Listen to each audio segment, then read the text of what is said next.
এখনো রিলেশনে আছি। দেখেই বুঝতে পারছেন হ্যাঁ আমার পাশে কে। তো হ্যালো বন্ধুরা, আবার একটা শপিং নিউ ভিডিও নিয়ে চলে এসছে, মিডিয়াতে এসছে ভাই। তো বিস্তারিত কি হয়েছে না হয়েছে সবকিছু এখানে তুলে ধরেছে।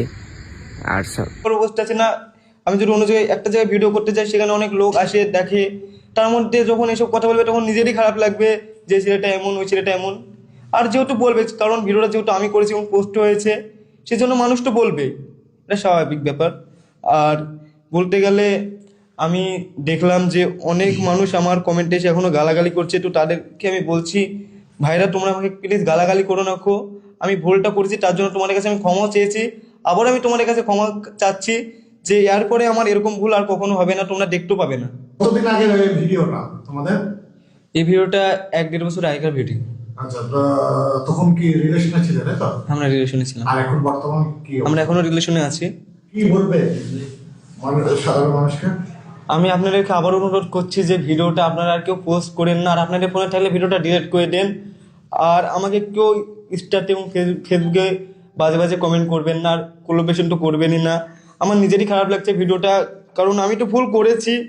আর আপনারাও আমার এই ভিডিওটা বেশি বেশি করে শেয়ার করে ভুল করছেন। হয়তো আবার আপনারা এই ভিডিওটা নিয়ে রোজ করবে, তো বলবে তুই ভিডিও পোস্ট করেছি, তো আমরা তো বলবোই, আমরা তো ভিডিও পোস্ট করবে। আপনারা অনেকে বলছেন। তো সত্যি বলতে গেলে আমি আগে থেকেই ভাইরাল ছিলাম, আর সত্যি বলতে আমার মান সম্মান নষ্ট করে আমি কখনো চাইবো না যে আরও ভাইরাল হতে।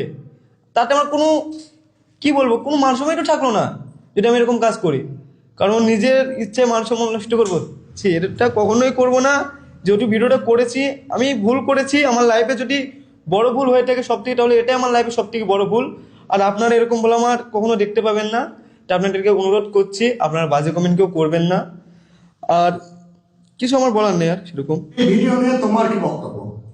বক্তব্য বলতে, এই ভিডিওটা একান্ত আমার পার্সোনাল ভিডিও ছিল। আমার ফোন থেকে আমাদের খুব কাছেরই বন্ধু রুবেল নামে একটা ছেলে সেই ভিডিওটা চুরি করে নিয়েছে। নিয়ে দীর্ঘদিন আমাদের ব্ল্যাকমেল করেছে। ব্ল্যাকমেলের আমরা যখন শিকার হইনি, তো এখন আমরা দুজন অন্য জায়গায় কাজ করতে যখন চলে এসেছি, তখন ওই ভিডিওটা পোস্ট করে দিয়েছে। তো আমরা ভাবতেও পারিনি ভিডিওটা সে পোস্ট করবে। আর পোস্ট করার কারণে আমার পাড়া বা আমার এলাকা, আমি যেখানে পড়াশোনা করি, সে কোথাও আমি মুখ দেখাতে পারছি না। আমাদের পাড়া থেকে আমাকে বলেছে যে এই মেয়ে যেন ঘরে না ঢোকে। তো আমার মুখ দেখানোর মতো কোনো জায়গা নেই। আমি যদি পরবর্তী গেলে সুসাইড অ্যাটেন্ড করি, তো তার জন্য পুরোটাই দায়ী হবে রুবেল। কারণ আমার মান সম্মান বলতে কিছু নেই, আমি কাকে মুখ দেখাবো, আমার মুখ দেখানোর মতো কোনো জায়গা নেই। তো তার জন্য আমি সুসাইড অ্যাটেন্ড করতেও পারি। কিসের সম্পর্ক? শুভকের সঙ্গে আমি রিলেশনশিপে আছি। কতদিন থেকে আছেন? 1.5 বছর। ভিডিওটা কত আগেকার ভিডিও?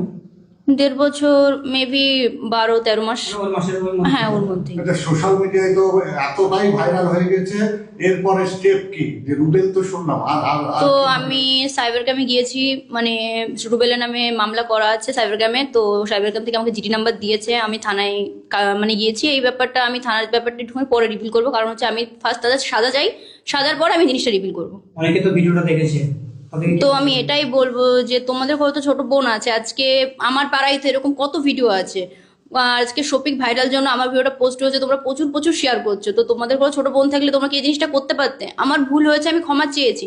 আর এটা আমাদের একান্তই পার্সোনাল ভিডিও ছিল। কেউ ভুল করে বলো, সে ইচ্ছা করে প্ল্যান করে পোস্ট করেছে, পোস্ট করে আমার মান সম্মান নিয়ে খেলা করেছে। তো তোমরা এই জিনিসটা শেয়ার করো না, কারণ আমার আর বেঁচে থাকার মতো কোনো রাস্তা থাকছে না। আমি এর বিরুদ্ধে সুসাইড অ্যাটেন্ড করবো, এটাই তোমাদের বলে রাখছি।